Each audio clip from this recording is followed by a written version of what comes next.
Thank you.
ते संसारी, धन्य ते संसारी दयावंत जे अंतरी, येथे उपकारासाठी आले घरच्या वैकुंठी, लटिके वचन नाही देही उदासीन, येथे उपकारासाठी आले घरच्या वैकुंठी, मधुरा वाणी ओटी तुका म्हणे वावपोटी, येथे उपकारासाठी आले घरच्या वैकुंठी, पांडुरंगा करू प्रथम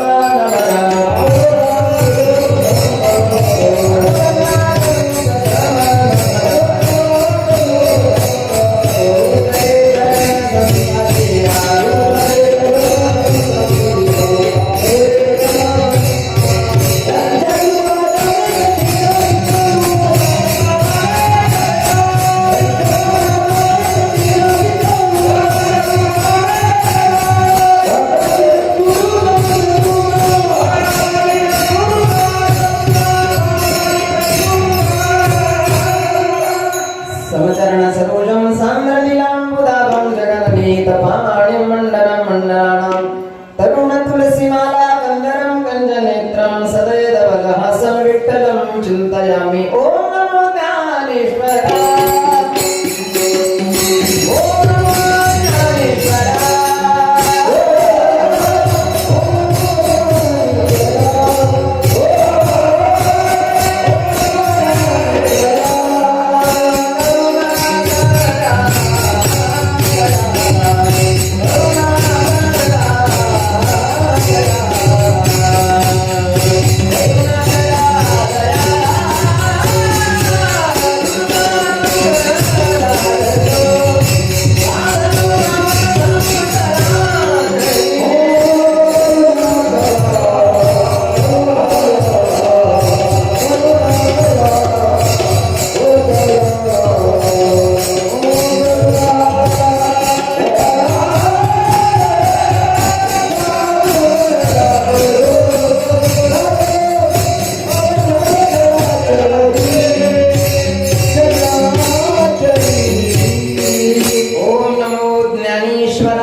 गंगा विशुद्धमयतपाद स्पर्शं सर्वप्रेष्ठितं चुम्बितं पुण्यस्थानं सनाले स्थितं तम समाधिस्थवृत्तिं नमामि गंगाधीशं तपोज्ञान वैराग्य भक्ति स्वरूपं सदालंकृतं साधु संन्यासयोगं मुखे अस्य वेदांत शास्त्रार्थनित्यं नमो नारायण गिरिजी परब्रह्म स्वरूपं ब्रह्मानन्दं परम सुखदं केवलं ज्ञानमूर्तिं द्वन्द्वातीतं गगन सदृशं तत्त्वमस्यादिलक्ष्यम् एकं नित्यं विमलमचलं सर्वधी साक्षिभूतं भावातीतं त्रिगुणरहितं सद्गुरुं तं नमामि। प्रह्लाद नारद पराशर पुण्डरीक व्यासं वरिष्ठ शुकशौनक भीष्मदाभ्यां रुक्माङ्गदार्जुन वसिष्ठ विभीषणादीन् पुण्यानि मां परम भागवतां स्मरामि।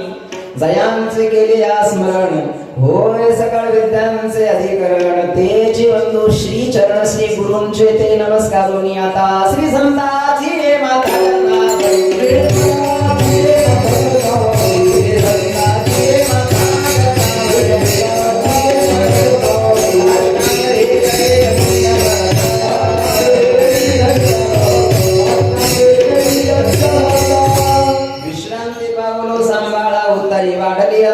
प्रेम सुख काय माझी वाणी मानिल संतांसी रंजव चित्तासे अभुलिया, माझी वाणी तुझे वर्णी गुणनाम ऐसे देई प्रेम काही कळा।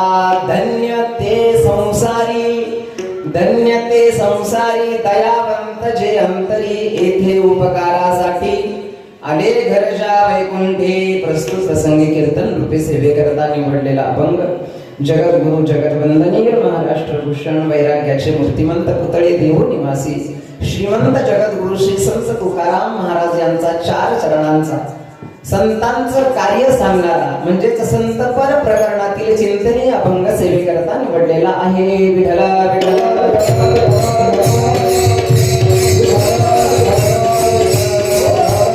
अभंग जगद्गुरु तुकाराम महाराजांचा आहे आणि संतांचं कार्य सांगणार. संतांचं कार्य, संत जीवनामध्ये जे कार्य करतात, या असणाऱ्या मृत्यू लोकांमध्ये आल्यानंतर जे कार्य करतात त्याचं वर्णन या ठिकाणी जगद्गुरु तुकाराम महाराज करतात. आणि जगद्गुरु तुकाराम महाराज त्या महापुरुषाला धन्यताही देतात. महाराज म्हणतात या लोकांमध्ये तो एक वर्ग असा आहे तो धन्य आहे. धन्य ते, धन्य संसारी असं नाही म्हटलं, ते हा शब्द प्रयोग केला म्हणजे या ते या शब्दामध्ये काहीतरी निर्देश करायचा. महाराज म्हणतात धन्य ते, या लोकांमध्ये, या मृत्यू लोकांमध्ये ते धन्य आहे. कोण? धन्य ते संसारी. सगळ्यांना धन्यता नाही. जगद्गुरु तुकाराम महाराज म्हणतात दयावंत जे अंतरी, यच्च यावत भूत मात्रांबद्दल ज्यांच्या अंतःकरणामध्ये दया आहे, दया बरे का, दयावंत जे अंतरी, भूतांची दया हे भांडवल संता, फुली ममता नाही देहे. दयावंत जे अंतरी कुठून आले, कशा करता आले? महाराज म्हणतात येथे, म्हणजे आपण जिथं बसलेलो आहोत तिथं, येथे उपकारासाठी आले. उपकार करण्याकरता, समाजावर उपकार करण्याकरता येथे उपकारासाठी आले. घरजा वैकुंठी, वैकुंठामधून आले, उपकार करण्याकरता आले, समाजावर उपकार करण्याकरता आले. संतांचं कार्य संतपद प्रकरणातील चिंतन अभंग सेवेकरता निवडलेलं आहे. तत्पूर्वी योगीराज सद्गुरु श्री गंगागिरीजी महाराजांच्या कृपेने परमपूज्य गुरुवर्य ब्रह्मदेव सद्गुरु श्री नारायणगिरीजी महाराजांच्या कृपाशीर्वादाने, साधू संतांच्या कृपाशीर्वादाने, भगवंताच्या कृपाशीर्वादाने या ठिकाणी साईबाबा मंदिर आणि साईबाबा मंदिराच्याच 13व्या वर्धापन दिनाच्या निमित्तानं 13व्या वर्धापन दिनाच्या निमित्तानं गेल्या 13 वर्षापासून बाबाचं मंदिर, साईबाबाचं मंदिर आहे. आणि साईबाबाच्या मंदिराच्या या 13व्या वर्धापन दिनाच्या निमित्तानं आपण या ठिकाणी तसा अखंड हरिनाम सप्ताह होऊन आता काय 10 महिना झाला नाही अजून, परंतु त्याच कालावधीमध्ये ही सुद्धा आपण तारीख या ठिकाणी घेतली. आणि दरवर्षी याच तिथी मितीवर आपण या ठिकाणी साईबाबा मंदिराच्या या वर्धापन दिनाच्या निमित्तानं ही एक दिवसीय कीर्तन सेवा आणि महाप्रसादाची सेवा आणि कीर्तनाची सेवा या माध्यमातून आपण या ठिकाणी करत असतात. तर त्याच निमित्तानं 13व्या वर्धापन दिनाच्या निमित्तानं या ठिकाणी भगवंताची, साईबाबाची असणारी 2-5 मिनिटं कीर्तन रूपी सेवा.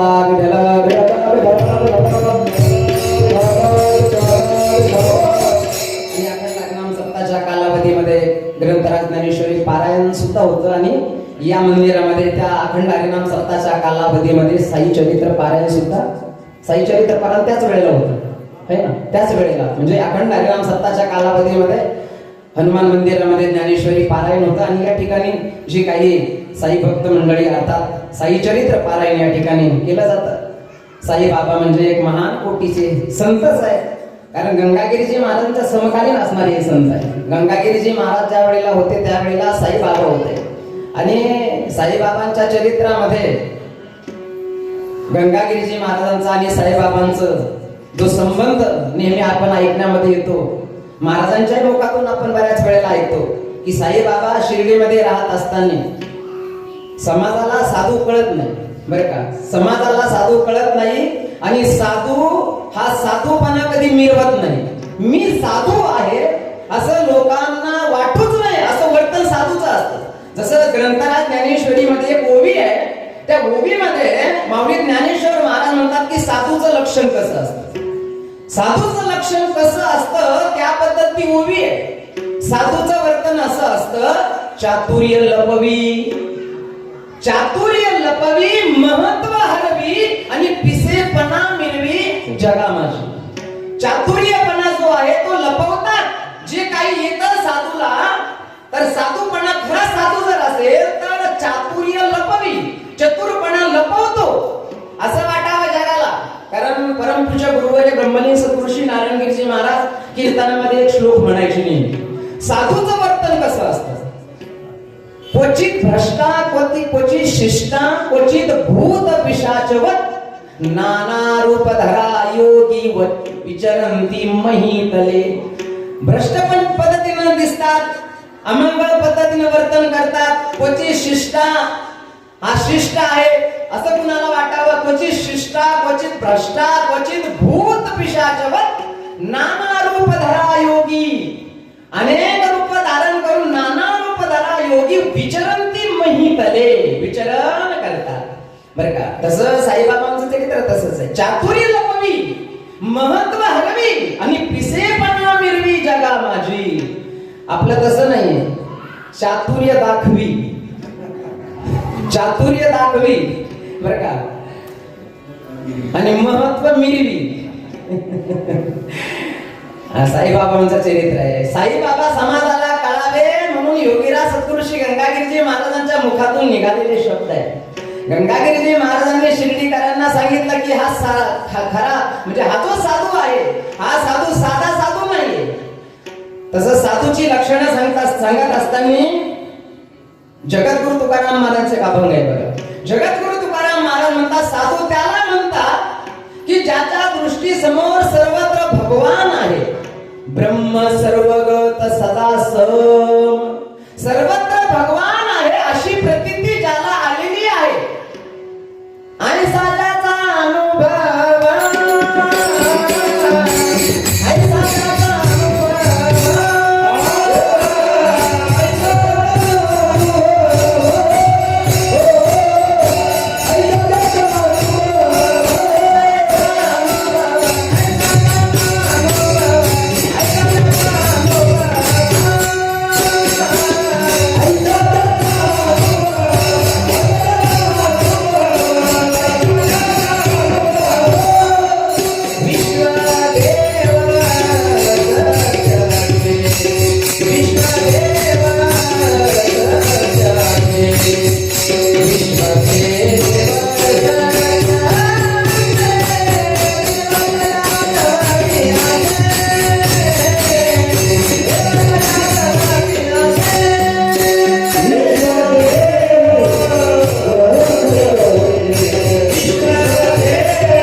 भेटी झाली भाग्य परम. असा महात्मा. ब्रह्म म्हणजे देव, सर्वत्र देव आहे. म्हणून साईबाबांच्या चरित्रामध्ये किंवा साईबाबांचं जे वाक्य आहे नेहमी आपल्या ऐकण्यामध्ये, जे आपण नेहमी ऐकतो, सबका मालिक. हे वाक्य साधं नाही, हे साधं समजू नये. सबका मालिक एक या वाक्याचा किंवा या शब्दाचा अर्थ जर आपण पाहिला, सबका म्हणजे सर्वांचा, सबका मालिक, मालिक म्हणजे देव, सबका मालिक एक. आणि हेच आमचे ज्ञानेश्वर महाराज म्हणतात, सर्वा घटी राम देहादेही एक. तेच साईबाबांचं हे वाक्य आहे, सबका मालिक एक. म्हणजे एक उच्च कोटीची अवस्था ज्यांना प्राप्त झालेली आहे साईबाबांच्या जीवनामध्ये, साईबाबा. आणि म्हणून त्यांच्या जीवनामध्ये अशा आणखीन जे दोन शब्द आपण नेहमी ऐकतो, श्रद्धा आणि आपण म्हणतो ना आपल्या भाषेमध्ये जरा सबुरीनं घ्या, सबुरीनं. परंतु या ठिकाणी श्रद्धा आहे, श्रद्धा आहे आणि सबुरी आहे. सबुरी प्रेम आहे बरं का. साईबाबाचं चरित्र, साईबाबा कोण आहे हे समाजाला कळावे म्हणून सद्गुरू जसं गंगागिरीजी महाराज एका बाजूने एक महात्मा आहे, दुसऱ्या बाजूने एक महात्मा आहे, आणि हे समाजाच्या हिताकरता आलेले आहे बरं का. जगद्गुरु तुकाराम महाराजांचं नेहमी आपण प्रमाण ऐकतो, आम्ही वैकुंठवासी आलो याची कारणासी, बोलिले जे ऋषी साच भावे वर्ताया. तसं असे जे साईबाबांसारखे संत आहे, योगीराज सद्गुरू श्री गंगागिरीजी महाराजांसारखे संत आहे, ऐसा ज्याचा अनुभव, असा त्यांना अनुभव आलेला आहे. काय अनुभव आलेला आहे? ऐसा ज्याचा अनुभव की या विश्वामध्ये देव आहे बरं का. ब्रह्म सर्वगत सदासम, जेथे अनु नाही विषम, ऐसे जाणती ते अति दुर्गम, तयांची भेटी झाली या भाग्य परम. ऐसे कैसियाने भेटती ते साधू, ऐसे कैसियाने भेटती ते साधू, ज्यांचा अतर्क तर्क वेना बोधू, ज्यांची निजानंदी आनंदू, ज्यांचा परमानंदी उद्बोधू. वर्णन केलं आणि काही उदाहरणं दिली या अभंगामध्ये. वारा वाहतो ना, हा वारा कुणाच्या मुठीत पकडता येईल का? नाही पकडता येईल. पण पवना घालवेल पालान, आकाशाची पायरी करता येईल का? आपल्याला या शेडवर जायचं असेल तर शिडी जर तयार केली तर आपल्याला शेडवर जाता येईल. परंतु आकाशाची पायरी करता येईल का? आकाशाची पायरी करता येणार नाही. वाऱ्याला मुठीमध्ये आपल्याला पकडता येणार नाही, म्हणजे अशक्यच गोष्ट आहे. पण जगद्गुरु तुकाराम महाराजांनी म्हणावं, पवना घालवेल पालान, पायी चढवेल गगन, भूत भविष्य कळो येईल वर्तमान, परी त्या साधूचे न कळे महिमान. साधू कळणार नाही. त्याकरता आणखी उदाहरण या ठिकाणी जगद्गुरु तुकाराम महाराजांनी दिले की चंद्राचं जे अमृत आहे, चंद्राचं अमृत, चकोर नावाचा पक्षी आहे. चकोर नावाचा पक्षी चंद्रातून श्राव जो होतो अमृताचा, तो चकोर नावाचा पक्षी ते अमृतपान करतो, बरं का? मग आपल्याला ते अमृत प्राप्त करता येईल का? वर्णन केलं की एका वेळेला अशक्य असणारी गोष्ट प्रयत्नानं शक्यही होईल. चंद्रामृत सुखे सेववे, चंद्रामृत सुखे सेववे,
प्रमाण ऐकत असतो आपण. बहु अवघड, इथं अवघड शब्द नाही, नुसतं अवघड नाही, बहु अवघड आहे संत भेटी. असे असणारे जे संत आहे, म्हणजे जी अवस्था, एक उच्च अवस्था, भगवत प्राप्तीची जी अवस्था ज्यांना प्राप्त झालेली आहे, त्या अवस्थेवर पोहोचलेले जे महात्म्य आहे, जगद्गुरु तुकाराम महाराज म्हणतात, एक वेळेला चंद्रामृत सुखे सेववेल. असता जाता म्हणजे आता सूर्य मावळणार आहे, तो मावळणारा सूर्य थांब म्हटलं तर एक वेळेला तो थांबेल सुद्धा. असता जाता रवी धरवेल, बाह्या हेळा सागर तरवेल. दोन्ही हातांनी समुद्र पार करता येईल, बाह्या हेळा सागर तरवेल, परी त्या साधूची भेटी न होईल का? परंतु साधू नाही करणार. साधूची भेट दुर्लभ म्हणून जी सांगितली.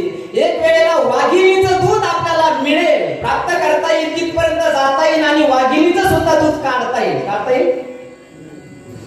तिथपर्यंत गेलो पाहिजे आपण फक्त, बरं का? वाघिणी दूध देते, परंतु तिथपर्यंत आपण गेलो पाहिजे. नाथ महाराज म्हणतात, व्याघ्र सिंहाचे दूध जोडे, चंद्रामृतही हाता चढे, परी हरिप्रियांची भेटी नातुळे दुर्लभ भाग्य गाडे. मनुष्य साधू नाही कळू शकत. म्हणून हा साधू समाजाला कळावा, शिर्डीकरांना करावा. म्हणून गंगागिरीजी महाराजांच्या चरित्रामध्ये आपण हा प्रसंग नेहमी ऐकत असतो की गंगागिरीजी महाराजांनी ज्या वेळेला ओळखला हा साधू आहे आणि साधा साधू नाहीये, आणि म्हणून शिर्डीकरांना ज्या वेळेला गंगागिरीजी महाराजांनी सांगितलं की हा साधू म्हणजे एक हिरा आहे, हिरा, बरं का? हिरा दिसायला सारखा आहे आणि गारगोट सुद्धा दिसायला सारखी आहे. पण दोघांची ज्या वेळेला परीक्षा केली जाते, हिरा ठेविता ऐरणी, वाचे मारिता जो घणी, तोची मोल पावे खरा, करणीचा होय चुरा. समोर एक हिरा ठेवला आणि दुसऱ्या बाजूने गारगोटी ठेवली, दिसायला दोन्ही सारख्या आहे, परंतु घनानं ज्या वेळेला आपण त्या हिऱ्यावर वरून मार दिला तर तो हिरा त्या ऐरणीमध्ये घुसतो. हिरा ठेविता ऐरणी वाचे मारी ताजो घनी तोच मोल पावे खरा. करणीचा होय चोरा करणी म्हणजे गारगोटी असेल ना तिचा चोरा होऊन जातो. म्हणून हा साधू कळावा शिर्डीकरांना म्हणून हा हिरा आहे हिरा असं गंगाधरजी महाराजांनी शिर्डीकरांना सांगितलं. ते सच्चिदानंद साईनाथ महाराज साईबाबांचं चरित्र किंवा साईबाबांच्या या साई चरित्र पारायणामध्ये अनेक असणाऱ्या सविस्तर कथा भक्ताची इच्छा पूर्ण जो ग्रंथ वाचल्यानंतर पूर्ण होते बरं का. परंतु साधू संत महात्म्यांचं जे जीवन असतं ते चमत्कार करण्याकरता नसतं. तसं पाहिलं तर बऱ्याच वेळेला संसारातील मनुष्य आपल्याला काहीतरी संसारातील वस्तू प्राप्त व्हावी याकरता पारायण करतो, कामना करून पारायण करतो. ज्ञानेश्वरीमध्ये काय आहे, आता 2 पारायण असतात. एक साई चरित्र पारायण आहे आणि साई चरित्र पारायण आहे आणि एक ज्ञानेश्वरी पारायण आहे. ज्ञानेश्वरी पारायण आपण करतो. आपल्याला काय मिळतं ज्ञानेश्वरी पारायणातून? ज्ञानेश्वरी पारायणातून आपल्याला मिळत काही नाही, परंतु एक समाधान मिळतं बरं का. साई चरित्र पारायणाचं आहे, हे भक्ताचं चरित्र आहे. भगवंतानं म्हणावं तेही प्राणा परवते आवडती हे निरुते जे भक्त चरित्राते प्रशंसती. साईबाबांचं चरित्र आहे. बाबा म्हणजे एक महान भगवत भक्त आहे आणि भक्ताची इच्छा जे पूर्ण करतात. परंतु मी म्हणून शब्द प्रयोग करतो की चमत्कार करणं चमत्कार दाखवणं हा साधूचा उद्देश नसतो. परंतु कलियुगामध्ये हेच आहे. चमत्कार दाखवल्याशिवाय समाज सुद्धा नमस्कार करत नाही ना बरं का. समाजाला सुद्धा चमत्कारच पाहिजे. तात्पर्य एक महान कोटीचे असणारे संत आहे. म्हणून आपण साईबाबांच्या चरित्रामध्ये हे वाक्य नेहमी ऐकतो की सबका मालिक एक. अशी अनुभूती अशी प्रतीती ज्यांना आलेली आहे साईबाबांच्या जीवन चरित्रामध्ये. म्हणून समकालीन असणारे संत म्हणजे योगीराज सद्गुरु श्री गंगागिरीजी महाराज आणि समकालीन संत असणारे संत म्हणजेच साईबाबा. हे महापुरुष जगाच्या कल्याण संताच्या विभूती जगत कल्याणा करता जगाच्या हिता करता. तसं या लोकांमध्ये देव येतो आणि या लोकांमध्ये संत येतात. पण देव काय येतो, देवाचं येण्याची 3 प्रयोजन म्हणून आपण नेहमी ऐकण्यामध्ये आहे. भक्ता राखे, भक्ताचं रक्षण करण्याकरता येतो, दुष्टांचा संहार करण्याकरता येतो आणि धर्माचं रक्षण करण्याकरता. परित्राणाय साधूनां विनाशाय च दुष्कृतां धर्म संस्थापनार्थाय संभवामि युगे युगे. युगायुगामध्ये भगवान येतो आणि संतही येतात. उद्धरया जन जगदीवा उद्धरया जन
संत या ठिकाणी येतात.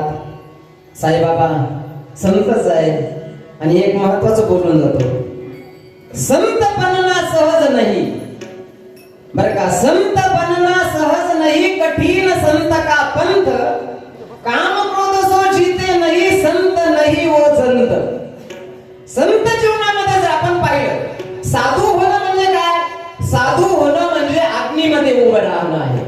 सरळ सरळ काय आहे बघा. तुम्ही जे काही संत महापुरुष होऊन गेले त्यांचं जीवन चरित्र बघा. तुम्ही सगळ्या साधू संतांचं जीवन चरित्र बघा. मग साईबाबा असेल, गंगागिरीजी महाराज असेल, माऊली ज्ञानेश्वर महाराज असेल, जगद्गुरु तुकाराम महाराज असेल, अनेक जे काही भगवत भक्त होऊन गेले त्यांचे चरित्र बघा.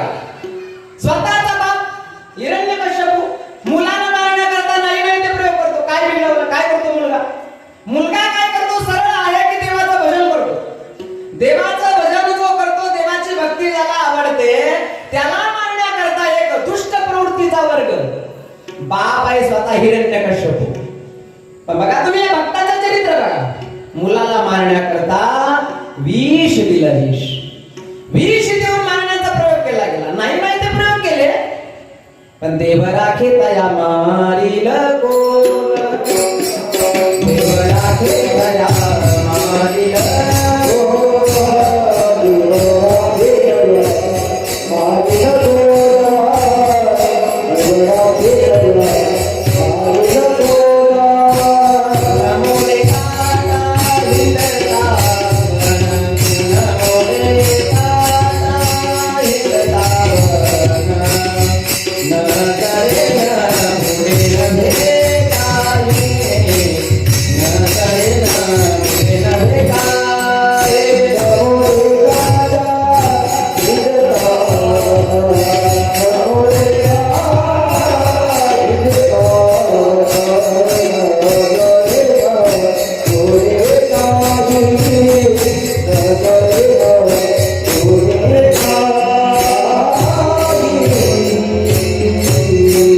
देव राखे तया मारील कोण न मुडे काटा हिंडतावर न जळे न बुडे. जाळून मारण्याचा प्रयत्न केला. उकळत्या तेलाच्या कढाईमध्ये टाकून मारण्याचा प्रयोग केला. विषारी सर्प अंगावर सोडले. उन्मत्त झालेला हत्ती अंगावर सोडला. नाही ते प्रयोग केले. पारमार्थिक क्षेत्र आहे. पारमार्थिक क्षेत्रामध्ये सुद्धा भक्ताचं चरित्र असेल, साधूचं चरित्र असेल, त्रास झाला.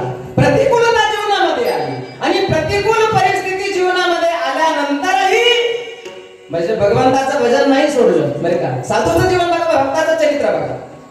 त्या चरित्रामध्ये हेच आपल्याला घेता येतं. हीच एक प्रेरणा आपल्याला घेता येते की एवढी प्रतिकूलता जीवनामध्ये आलेली आहे तरी सुद्धा देव राखे तया मारील कोण. न मोडे काटा हिंडतावन न जळे न बुडे नव्हे काही. विष देई अमृत पायी. विष देऊन मारण्याचा प्रयोग केला. या असणाऱ्या आध्यात्मिक पारमार्थिक क्षेत्रामध्ये तुमच्या आमच्या समोर नेहमी आपल्या समोर जे आपले गुरुवर्य महंत त्यांचं जीवन चरित्र बघा तुम्ही. साधुत्व जीवन बघा. साधूचं जीवन बघा. खूप प्रतिकूलता आहे पण प्रतिकूल परिस्थितीमध्ये आपल्या असणाऱ्या मतावर ठाम आहे. आणि परमार्थामध्ये एक सिद्धांत आहे महत्वाचा. परमार्थात एक सिद्धांत आहे तो ऐका. परमार्थातला एक सिद्धांत हा आहे की परमार्थामध्ये अगोदर विष येत असतं. विष म्हणजे दुःख आणि दुःख रूपी विष पचवल्याशिवाय सुख रूपी अमृत मिळत नाही. हा परमार्थाचा सिद्धांत आहे. प्रतिकूलता आहे. भगवान शिवाकडं देवदानव काय घेऊन गेले? अमृताचा ग्लास घेऊन गेले का विषाचा घडा घेऊन गेले? बघा तुम्ही आपल्या पुराणामध्ये ज्या कथा येतात त्या कथेतून आपल्याला काहीतरी बोध घेता येतो. ज्या वेळेला देवदानव एकत्रित आले आणि त्यांनी समुद्राचं मंथन केलं. कशा करता आहे मंथन? प्रयोजन काय आहे? अमृताची प्राप्ती. देव एका बाजूने झाले, दानव एका बाजूने झाले. मेरू पर्वत त्या समुद्रामध्ये क्षीरसागरामध्ये सोडला. वासुकी नावाचा सर्प त्याची दोरी बनवली. एक बाजू देवतांनी, दुसरी बाजू दानवांनी धरली. समुद्र मंथन सुरू झालं. समुद्र मंथन सुरू झालं. मेरू पर्वत बुडायला लागला. भगवंतानं कासवाचं कच्छप रूप धारण केलं आणि त्या मेरू पर्वताला आपल्या पाठीवर धारण केलं. पुन्हा समुद्र मंथन सुरू झालं. घर समुद्र मंथन सुरू झालं आणि या समुद्र मंथनातून सर्वप्रथम एक रत्न बाहेर निघालं आणि ते रत्न म्हणजे विष. आणि विष निघाल्यानंतर माझं ते विष त्रैलोक्याला जाळण्याकरता तत्पर आहे ना. हे ब्रह्मांड भस्म होतं की काय अशी परिस्थिती निर्माण झाली आणि देव दानव एकत्रित येऊन तो विषाचा घडा पाहिलं त्यांनी की या असणाऱ्या विषयापासून आता ब्रह्मांडाचं रक्षण केलं पाहिजे. मग कोण आता एक पान करील विष? मग एक आहे देव. तो देव नाही, तो महादेव आहे ग. आणि तो देव म्हणून आहे भगवान शिव, भोळा असणारा देव. त्याकडे घेऊन गेले ना, विष घेऊन गेले. हे भोले ना, या विषापासून आमचं रक्षण करा. बघा समुद्र मंथनातून सर्वप्रथम विष निघालं आणि समुद्र मंथनातून सगळ्यात शेवटी निघालं ते अमृत निघालं. परंतु ज्या वेळेला अमृत निघालं तर असं कुणालाच वाटलं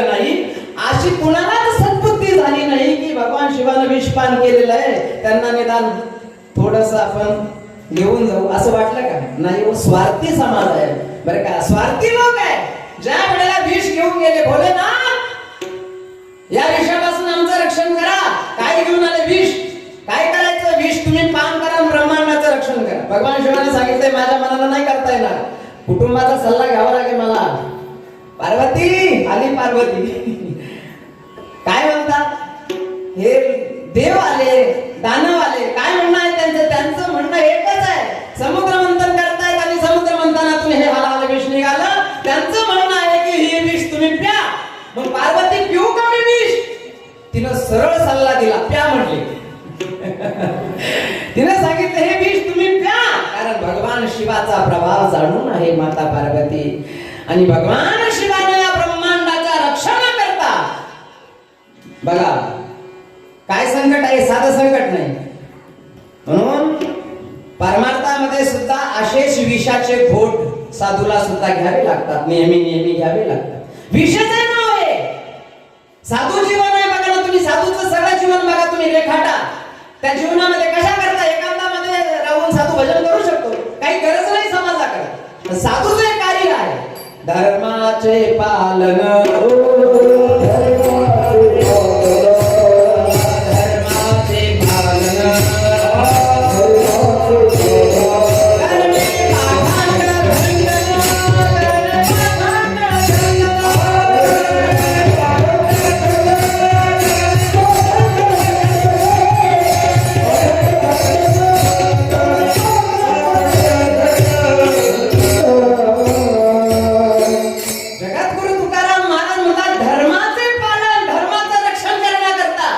धर्माचे पालन करणे पाखंड खंडन हेची आम्हा करणे काम, बीज वाढवावे नाम.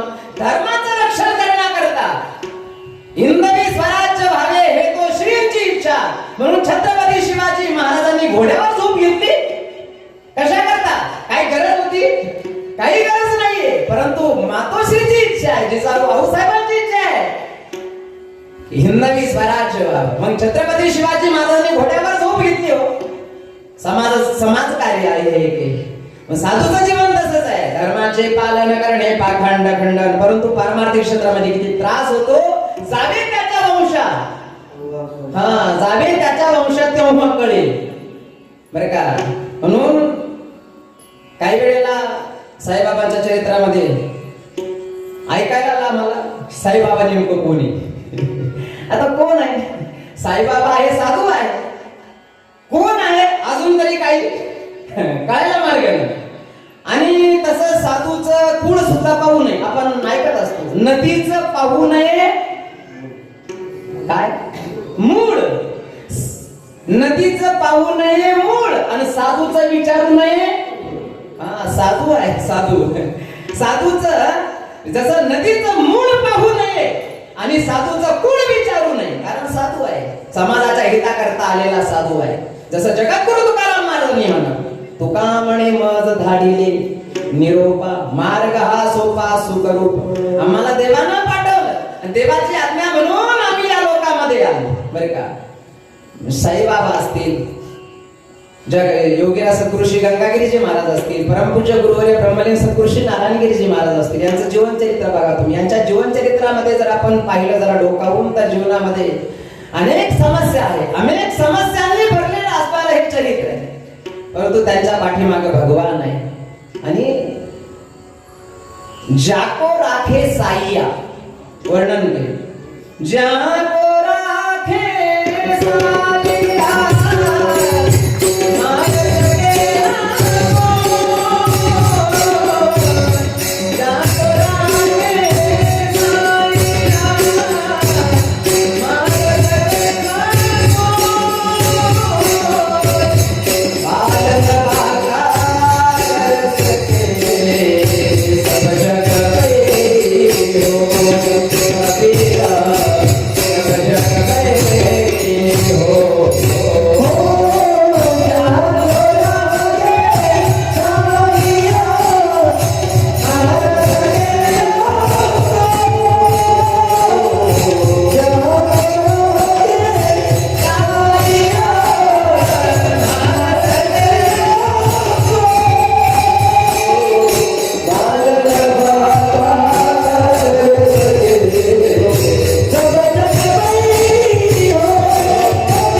की ज्याचं रक्षण स्वतः भगवान करणार ना तर त्याचा कोणी केस वाकडा करू शकत नाही. जाको राखे साईया मार न सके कोय बालन बाका कर सके सब जग बैरी होय. पारमार्थिक क्षेत्रामध्ये शत्रू नसतात असं मुळीच समजू नये. पारमार्थामध्ये शत्रू असतात. किती शत्रू असतात तो वर्णन केलं कबीर महाराजांनी सांगितलं. आकाशामध्ये तारे असतात, चांदणे असतात. किती असतात म्हणजे मोजता येतात का? आकाशामध्ये चांदणे आहे, आकाशामध्ये तारे आहे, आकाशामध्ये असणाऱ्या त्या चांदण्या आहेत, त्या चांदण्या मोजता येतात का? उत्तर आहे नाही. आकाशामध्ये असणाऱ्या त्या चांदण्या आहेत त्या मोजता येत नाही. महाराज म्हणतात की जितने तारे गगन में उतने शत्रु होय. आता याच्या पुढे तर प्रमाण नाही मला वाटत. आकाशामध्ये जेवढ्या चांदण्या आहेत ज्या मोजता येत नाही, जितने तारे गगन में उतने शत्रु होय. परमार्थ करणाऱ्याला एवढे जरी शत्रू असले, जितने तारे गगन में उतने शत्रु होय, पण कृपा करे एक रघुराज बालन बाका होय. ज्याच्यावर कृपा भगवंताची आहे बरं का. म्हणून परमार्थामध्ये एक शक्ती आहे ना, भजन भगवंताच्या भजनामध्ये एक शक्ती आहे आणि तीच शक्ती संत महापुरुषांच्या जवळ आहे, साईबाबांच्या जवळ तीच शक्ती आहे. म्हणून महान कार्य साईबाबांनी जीवनामध्ये केलं. महान कार्य जसं योगीराज सद्गुरू गंगागिरीजी महाराजांनी केलं. समाज प्रबोधनाचं महान कार्य गंगागिरीजी महाराजांनी केलं. महान कार्य समाज प्रबोधनाचं साईबाबांनीही केलं. परमपूज्य गुरुवर्य ब्रह्मलीन सद्गुरू श्री नारायणगिरीजी महाराजांना तर आपण जवळून पाहिलेलं आहे. समाज प्रबोधनाचं महान कार्य आमच्या संत महापुरुषांनी केलं. आणि जे कार्य करण्याकरता हे संत महापुरुष या ठिकाणी आलेले आहे, जगद्गुरु तुकाराम महाराज म्हणतात असे असणारे जे संत आहेत या जगामध्ये ते धन्य आहे. कारण ज्यांच्या अंतःकरणामध्ये यच्च यावत भूत मात्राविषयी दया आहे. दया भाव आहे. भूतांची दया हे भांडवल संता. जसं रामकृष्ण परमहंस होते. रामकृष्ण परमहंस स्नानाला गेले गंगेचं स्नान चालू आहे, गंगा वाहते आणि गंगेचं स्नान चालू असताना एक विंचू आला वाहत आला आणि आता तो वाहत जाणारा विंचू रामकृष्ण परमहंस म्हणजे स्वामी विवेकानंद यांचे गुरु रामकृष्ण परमहंस. आणि वाहत चाललेला विंचू पाहिलं त्याला की हा तर जीव आहे आणि वाहून चालला. बघा तुम्ही साधूचं जे जीवन असतं, वाहत चालणाऱ्या त्या जीवाला विंचवाला रामकृष्ण परमहंसाने आपल्या ओंजळीमध्ये घेतलं आणि त्याला बाहेर तीरावर सोडायचं म्हणून बाहेर येऊ लागले. तर जोपर्यंत ओंजळीमध्ये पाणी होतं तोपर्यंत बाबा शांत आहे, विंचू शांत आहे. आणि ज्या वेळेला ओंजळीतील पाणी निघून गेलं, आपला स्वभाव दाखवला विंचवानं. काय केलं? विंचवानं दंश केला आणि दंश केल्यानंतर वेदना सुरू झाल्या. पुन्हा त्या विंचवाला सोडलं, पुन्हा तो विंचू वाहून जाऊ लागला. पुन्हा त्याला ओंजळीमध्ये घेतलं, पुन्हा बाहेर येऊन त्याला बाहेर सोडावं म्हणून बाहेर येऊ लागले. पुन्हा ओंजळीतील पाणी निघून गेलं, पुन्हा विंचवानं दंश केला. कुणीतरी एक त्रयस्थ मनुष्य पाहतो, साधू आहे, हा जीव वाचावा याकरता हा साधू प्रयत्न करतो. बरोबर आहे बरं का. जीव वाचावा, विंचू वाचावा हा प्रयत्न साधूच आहे, बरोबर आहे. कारण भूतांची दया हे भांडवल संत. अंतःकरणामध्ये दया आहे. समाजाचं हित व्हावं, समाजाचं कल्याण व्हावं, समाजाचा उद्धार व्हावा. गुण्या गोविंदानं समाज एकत्रित राहावा हा साधूचा उद्देश असतो. कुणाही जीवाचा न घडो मत्सर परम सर्वेश्वर भूषणाचे. म्हणून तो विंचू वाचवण्याकरता हा प्रयत्न करत असताना त्या त्रयस्थानं सांगितलं, महाराज काय करता? पाहतो मी 2-3 वेळेला तुम्ही त्या विंचवाला ओंजळीमध्ये घेतलं, दुसऱ्या बाजूने टाकण्याकरता निघाले, परंतु तो विंचू तुम्हाला दोष करतो, वेदना होतात. मरू द्या ना त्याला, मरू द्या त्याला. असं नाही, साधू आहे, साधू जीवन आहे. तसं पाहिलं तर मग साधूनं जर समाजाकडे लक्ष दिलं नाही तर मग कोण लक्ष देईल? समाजाकडे लक्ष देण्याकरता सुद्धा कुणीतरी पाहिजे, भक्कम उभा. बरं का. विंचू म्हणजे काय आणि रामकृष्ण परमहंस साधू म्हणजे काय? समाज म्हणजे हा दुष्ट स्वभावाचा असणारा प्रवृत्तीचा वर्ग आहे समाजामध्ये. कुणीही असो, सगळ्यांचा उद्धार व्हावा, सगळ्यांचं हित व्हावं हा साधूचा उद्देश असतो. पण ज्या वेळेला रामकृष्ण परमहंसाने त्या विंचवाला बाजूला टाकलं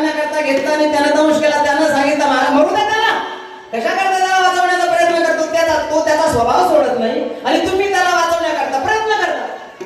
साधू आहे. रामकृष्ण परमहंसाने जे उत्तर दिलं ते ऐकण्यासारखं आहे. रामकृष्ण परमहंसाने सांगितलं, बाबा बरोबर आहे, एवढासा छोटासा जीव आहे, एवढासाच आहे, परंतु तो त्याचा स्वभाव सोडत त्याचा स्वभाव आहे की गुदगुल्या नाही करत तो असं नाही म्हणत आता तुम्ही महाराज आहात तुम्हाला पहिला गुन्हा माफ किंवा तुम्हाला दंश नाही करणार मी. विंचवाचा स्वभाव आहे, स्वभाव सोडत नाही. आणि असं म्हणतात की मेल्याशिवाय जित्याचा स्वभाव जात नसतो, जित्याची खोड मेल्याशिवाय जात नसते.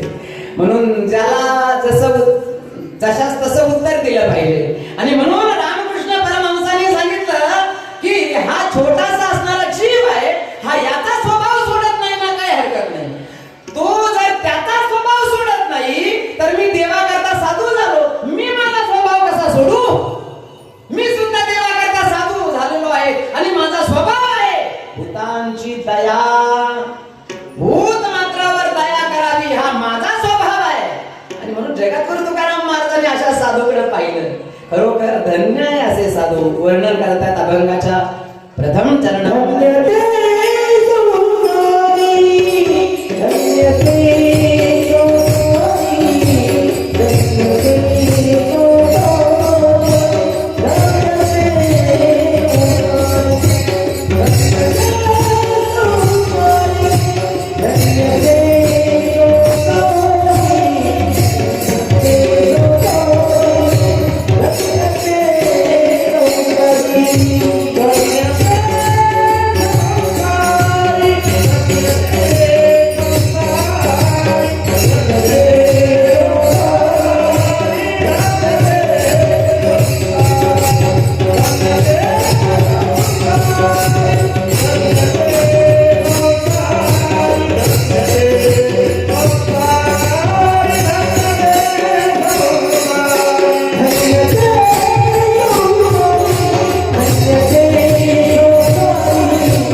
दरबार भरवला देऊ गावामध्ये आणि जगद्गुरु तुकाराम महाराजांना बोलावलं दरबारामध्ये. जगद्गुरु तुकाराम महाराजांना वाघोलीचे रामेश्वर भट्ट ब्राह्मण आहे, त्यांनी सांगितलं काय रे म्हणले तुक्या.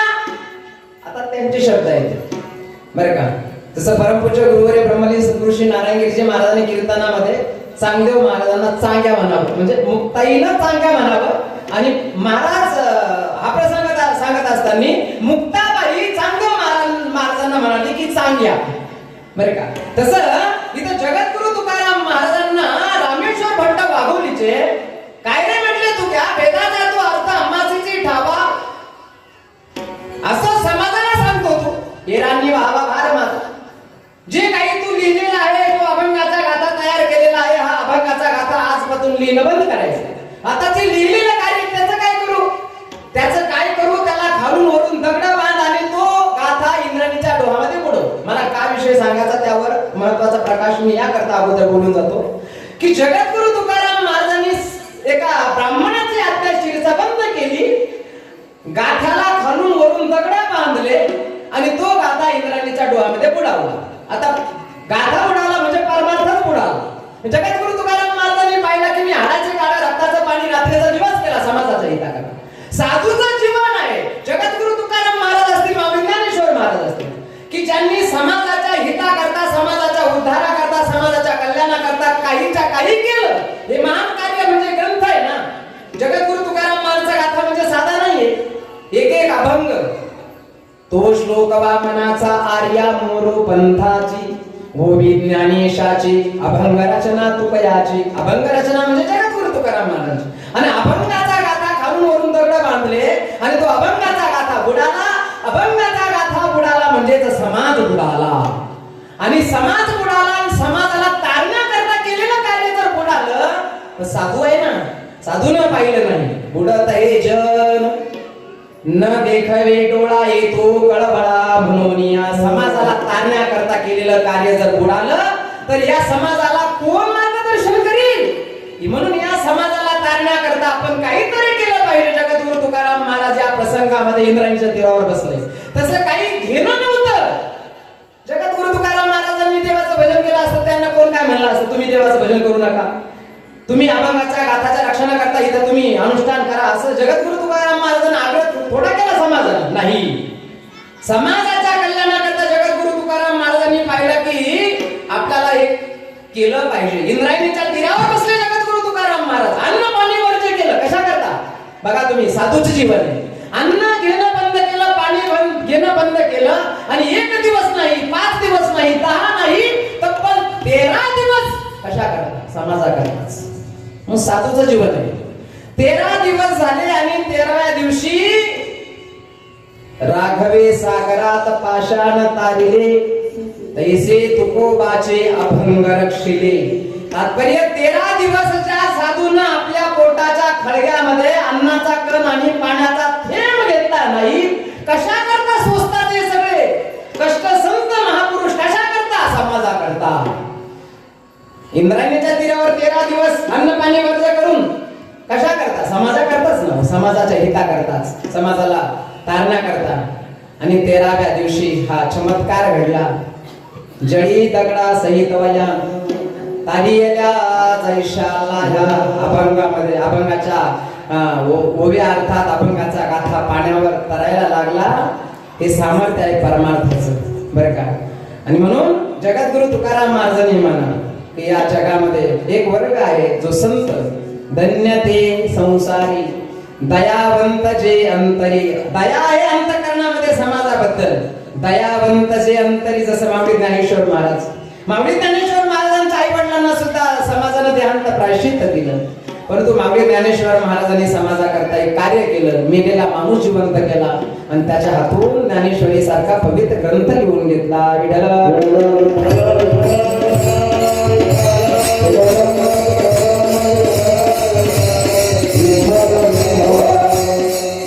धन्य ते संसारी दयावंतचे अंतरे.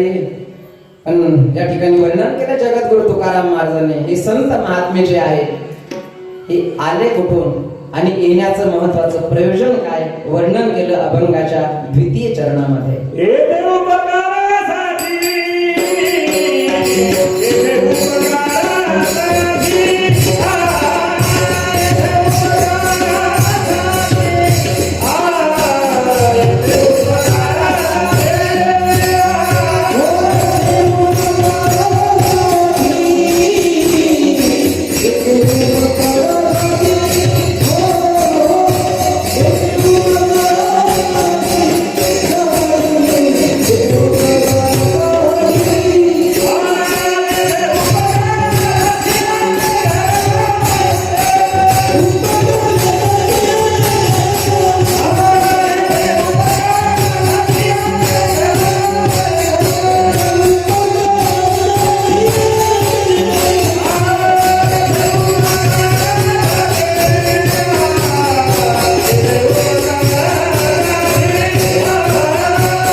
इथे उपकारासाठी, इथे म्हणजे जिथं आपण बसलेलो आहोत इथं संत येतात कशा करता, त्याचं सरळ उत्तर आहे येथे उपकारासाठी, उपकार करण्याकरता येतात. बघा तुम्ही, आम्ही सर्वजण कुत्र्याला शिळी भाकर टाकतो. कुत्र्याला शिळी शिळी भाकर टाकली तर ते कुत्र मालकाचं रक्षण करत. रात्री सुद्धा एखादा चोर आला तर रात्री आपल्या वस्तीचं रक्षण करतं. म्हणजे कुत्र्याला तुम्ही शिळी भाकर टाकली तर त्यानं वस्तीचं मालकाचं रक्षण केलं.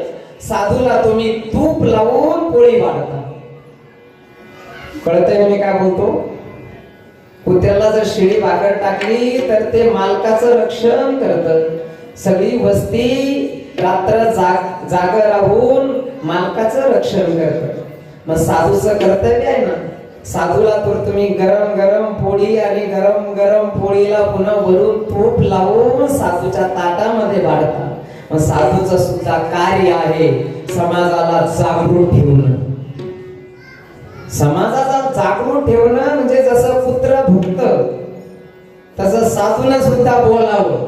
साधू नाही बोलला तर कोण बोलेल?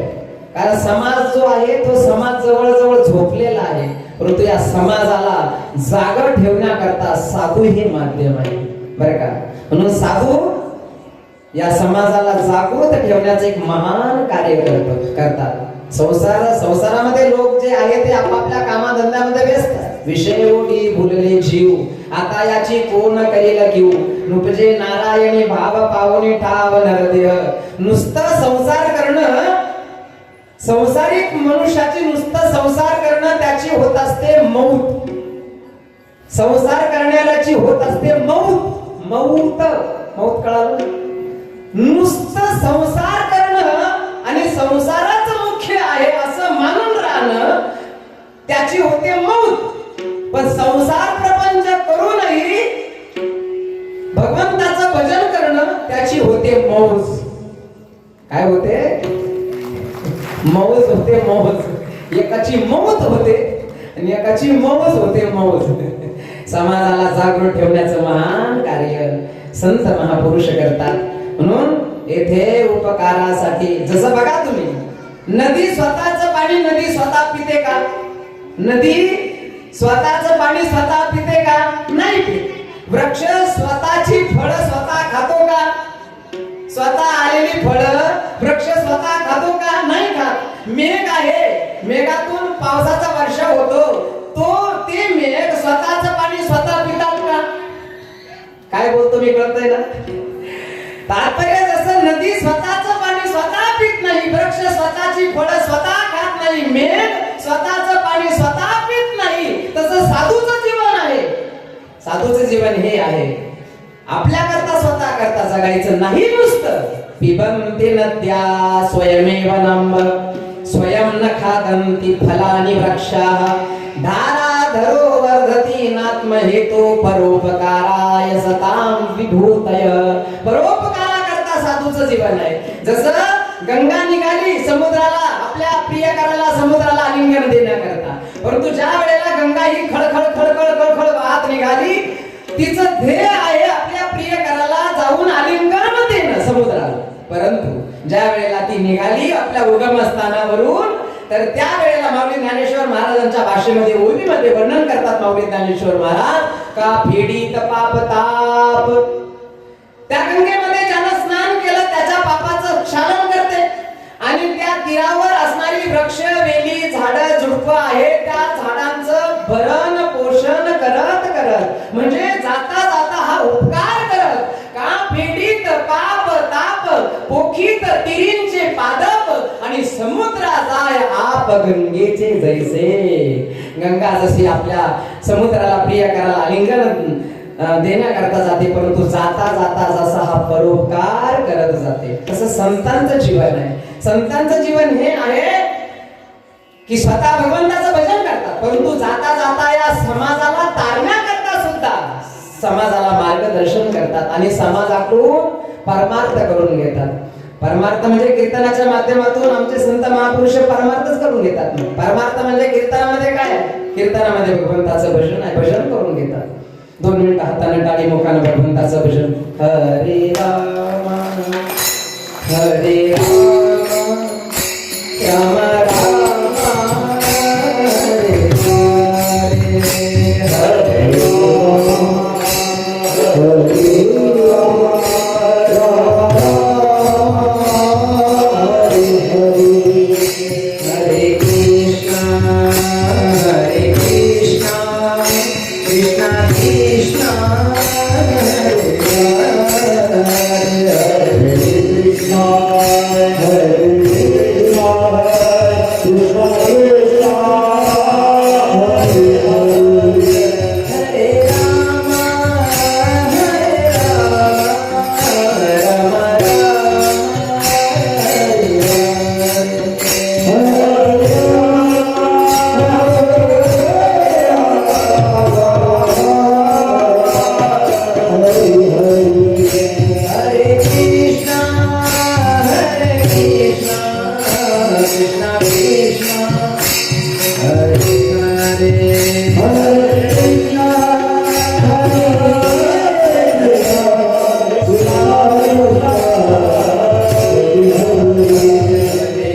हेचे आम्हा करणे काम बीज वाढवावे नाम समाजाकडून परमार्थ करून घेण्याकरता आणि समाजाला नेहमी जागृत ठेवण्याकरता संत या ठिकाणी हा उपकार करण्याकरता येथे उपकारासाठी आले, येथे उपकारासाठी आले आणि राहणारे आहे वैकुंठामध्ये, भगवंताच्या धामामध्ये राहणारे आहे. परंतु या ठिकाणी ते येतात समाजाच्या हिताकरता, समाजाच्या उद्धाराकरता येतात. येथे उपकारासाठी, उपकार करण्याकरता भगवंतानं या ब्रह्मांडाचा ज्या वेळेला, ही ब्रह्मांड सृष्टी ज्या वेळेला निर्माण केली, तर त्याच वेळेला भगवंताने काही अशा विभूती निर्माण केल्या. मुख्य मला असं वाटतं 10 एका श्लोकामध्ये वर्णन केलं. सूर्याला भगवंताने निर्माण केलं, सूर्याला निर्माण केलं, चंद्राला निर्माण केलं, मेघाला निर्माण केलं, मेघ आहे त्याच्यामध्ये 3 नंबरला, वृक्षाला निर्माण केलं,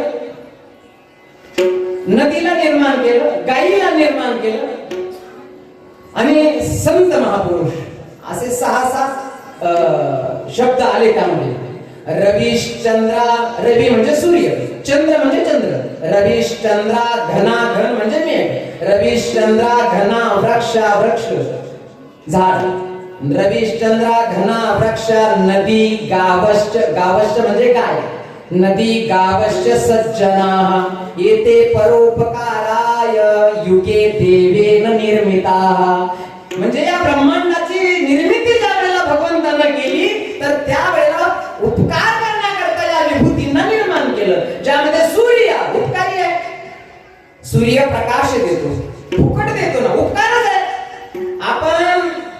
इलेक्ट्रिक वीज वापरतो घरामध्ये, महिना झाला म्हणजे काय येतं? बिल येतं ना. म्हणजे आपल्याला फुकट वीज वापरता येत नाही. म्हणजे आपण महिना झाला म्हणजे आपल्याला वीज बिल भरावं लागतं, हा नियम आहे. परंतु आजपर्यंत आपण जो काही प्रकाश वापरला, सूर्याचा प्रकाश वापरला, त्यानं कधी पाठवलं? सूर्यानं काही बिल पाठवलं? फुकट आपण प्रकाश वापरतो ना. म्हणजे सूर्याचा जगावर उपकार आहे. उपकार करण्याकरता सूर्य आहे. चंद्र सुद्धा किती ऊन आहे पण चंद्राचा शीतल प्रकाश असतो. चंद्र हा शीतलता देतो, म्हणजे शीतलता देतो, हा त्याचा उपकार आहे. रवीश चंद्रा घना म्हणजे मेघ आहे. धो धो धो धो असणारा पाऊस पडतो, सगळ्या सृष्टीला शांत करतो. म्हणजे मेघ सुद्धा परोपकारा करताच भगवंतानं निर्माण केले. रवीश चंद्रा घना वृक्ष आहे. ज्यांना वृक्षाची लावणी केली त्यालाच सावली, आणि जो हातामध्ये कुऱ्हाड घेऊन तोडण्याकरता गेला त्याला सावली नाही का? होय आहे ना. 12 गाद्यावर जो खांडावया घावो घाली, काल लावणी जयाने केली, दोघा एकची सावली वृक्ष दिलेसा. ज्यानं वृक्ष लावला, ज्यानं झाड लावलं त्यालाच वृक्ष सावली देतो का? नाही. आणि हातामध्ये शस्त्र घेऊन त्या झाडाला तोडण्याकरता गेला त्याला तो सावली देत नाही का? नाही. जो खांडावया घावो घाली, काल लावणी जयाने केली, दोघा एकची सावली वृक्ष दे जैसा. वृक्षाचं जीवन परोपकारा करता आहे. नंतर रवीश चंद्रा घना वृक्ष नदी, मी सांगून गेलो नदीचं जीवन परोपकारा करता. नदी गावश्य म्हणजे काय? गाईचं जीवन आहे. आज आपण कोंबड्या पाळतो पण गाई पाळत किती मोठमोठ्या पोल्ट्री झाल्या हो, पण गाईचं पालन नाही. ब्रह्मविद्येचा पुतळा गाई राखवितो. भगवान श्रीकृष्ण परमात्म्यानं गाईचं पालन केलं. योगीराज सद्गुरू श्री गंगागिरीजी महाराज सुद्धा गाई राखत होते. बेटामध्ये आज आपण जर जाऊन पाहिलं तर बेटामध्ये ज्या काही शेरूची गाई आहे ना, गंगागिरीजी महाराजांपासून ती परंपरा आहे. गाईची सेवा सगळ्यात मोठी सेवा आहे. भगवंतानं जी सेवा स्वीकारावी. भगवंताचं नाव ज्यामुळे पडलं गोपाल. गोपाल काय?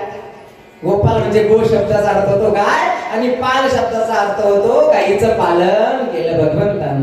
गाईच्या सर्व अंगामध्ये 33 कोटी देवतांचं वास्तव्य आहे. गाईपासून मिळणारं शेण बघा तुम्ही, शेणानं सावरलेल्या घरामध्ये जर आपण गेलो तर तिथं गेल्यानंतरची प्रसन्नता वेगळीच, त्या स्थानावरचा सुगंध वेगळा. म्हणून शेणामध्ये लक्ष्मीचा वास आहे, आणि गाईपासून मिळणाऱ्या गोमूत्रामध्ये गंगेचा वास आहे. गाईपासून मिळणारे जे दूध आहे, गावरान देशी गाईपासून मिळणारे जे दूध आहे, ते दूध नसून ते पृथ्वी तलावरील अमृत आहे. अमृत बर का? गाय उपकार करण्याकरता आहे. दूध देते, वासराला देते असं नाही. तिचा लाभ आपण सर्वजण घरामध्ये घेतो. तर नदी गावश्य सज्जन आणि संत महात्मे उपकार करण्याकरता महाराज म्हणतात येथे उपकारासाठी आले घर जा वैकुंठी. या ठिकाणी येण्याचं महत्वाचं कारण ज्यामध्ये मग आपले शिर्डीचे साईबाबा असतील, योगीराज सद्गुरू श्री गंगागिरीजी महाराज असतील, समाज कार्य करण्याकरता या ठिकाणी येतात. महाराज म्हणतात धन्यते संसारी दयावंत जे अंतरी येथे उपकारासाठी आले घर जा वैकुंठी. आणि त्यांच्या बोलण्यामध्ये एक रहस्य दडलेलं असतं. कोणताही साधू असेल, ज्या वेळेला एखादं वाक्य ज्या वेळेला तो उच्चारतो, महाराजांच्या वाणीतून ज्या वेळेला 2 वर्षापूर्वी जो प्रसंग ज्या वेळेला महाराज बोलून गेले, परंतु साधू बोलतात बरं का. बोलणं जरी म्हणजे असं न ऐकल्यासारखं जरी आपल्याला वाटत असलं तरी सुद्धा साधूच्या बोलण्यामध्ये काहीतरी रहस्य असतं. समाजाला जागृत ठेवणं हे साधूचं कर्तव्य आहे. म्हणून आपण नेहमी ऐकतो बघा काय, खरं बोललं का, पुढं सांगू का, खरं बोललं का सख्या आईला राग येतो, असं आहे. आता ते तुम्ही समजून घ्या काय मला काय म्हणायचं आहे ते बरं का. तर तात्पर्य आहे साधूचं बोलणं ज्यामध्ये काहीतरी रहस्य दडलेलं असतं. जसं साधू बोलले, माऊली ज्ञानेश्वर महाराज बोलले म्हणजे 2-3 शब्द आहे असे. बोल म्हटल्याबरोबर रेडा बोलला, शब्दच आहे. बोल म्हटल्याबरोबर रेडा बोलवला, उठ म्हणल्याबरोबर मेलेला माणूस उठून बसला, आणि चल म्हटल्याबरोबर भिंत चालवली. शब्द 2-2च आहे. चल म्हटल्याबरोबर चालविली जड भिंती, बोल म्हटल्याबरोबर रेड्यामुखी वेद बोलविला आणि उठ म्हणल्याबरोबर मेलेला माणूस उठून बसला. आता साधूचं बोलणं आहे, सहज बोलणे, हित उपदेश, त्यामध्ये काहीतरी रहस्य दडलेलं असतं. मग समाजाला जागृत ठेवण्याकरता हे साधू संतांना निर्णय घ्यावे लागतात. तर तात्पर्य जगद्गुरु तुकाराम महाराज म्हणतात, असत्य त्यांच्या मुखातून येतच नाही.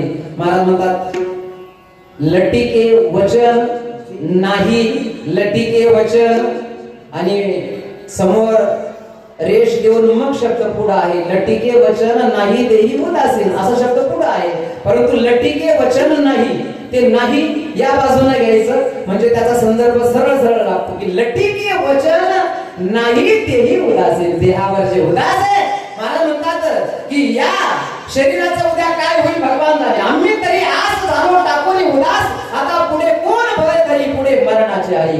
भलते काही पडो देहाचं काही हो, कारण देह भगवंताला समर्पित केलेला आहे आणि समाज सेवेकरताच हा देह आहे. महाराज म्हणतो लटिके वचन नाही तेही उदासीन. ज्ञानेश्वर माऊली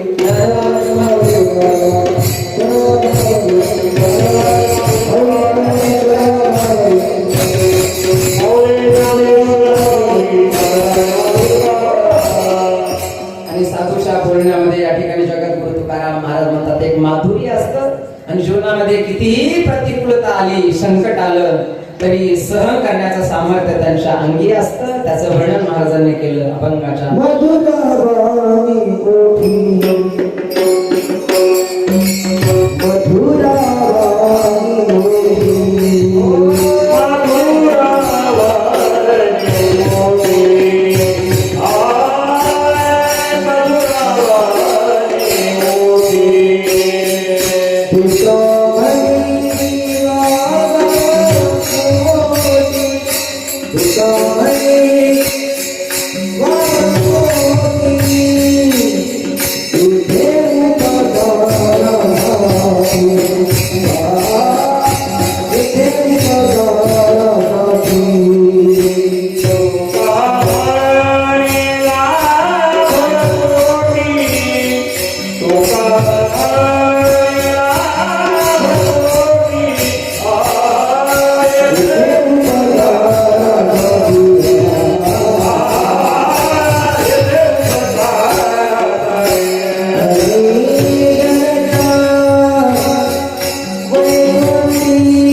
योगीराज गंगागिरीजी महाराजांच्या कृपेने परमपूज्य गुरुवर्य ब्रह्मलीन सद्गुरु श्री नारायणगिरीजी महाराजांच्या कृपा आशीर्वादाने परमपूजनीय परम आदरणीय परम श्रद्धेय महंत गुरुवर्य स्वामी श्री हिंदू धर्म रक्षक महंत गुरुवर्य स्वामी श्री रामगिरीजी महाराजांच्या आशीर्वादाने भगवंताच्या कृपा आशीर्वादाने साधू संतांच्या कृपा आशीर्वादाने साईबाबा मंदिर आणि साईबाबा मंदिराच्या 13व्या वर्धापन दिनाच्या निमित्तानं या ठिकाणी करविली तेसी केली कटकट वाकडी की नीट देव जाणे किंबहुना तुमचे केले धर्म कीर्तने सिद्धी नेले हेत माझे जीवले पायी कपन भक्ती ज्ञान विरहित गोष्टी तरावण कराव्या प्रेम भय वैराग्याच्या युक्ती विवराव्या जेणे करुणे मूर्ती ठसावी अंतरी श्री हरीची ऐसी कीर्तन मर्यादा ही संतांच्या गरजे झालेली सेवा या ठिकाणी संत महापुरुषांच्या चरण कमलावर समर्पित करण्यापूर्वी 2 शब्द बसून घे झालेली सेवा या ठिकाणी संत महापुरुषांच्या चरण कमलावर समर्पित विठ्ठल जय जय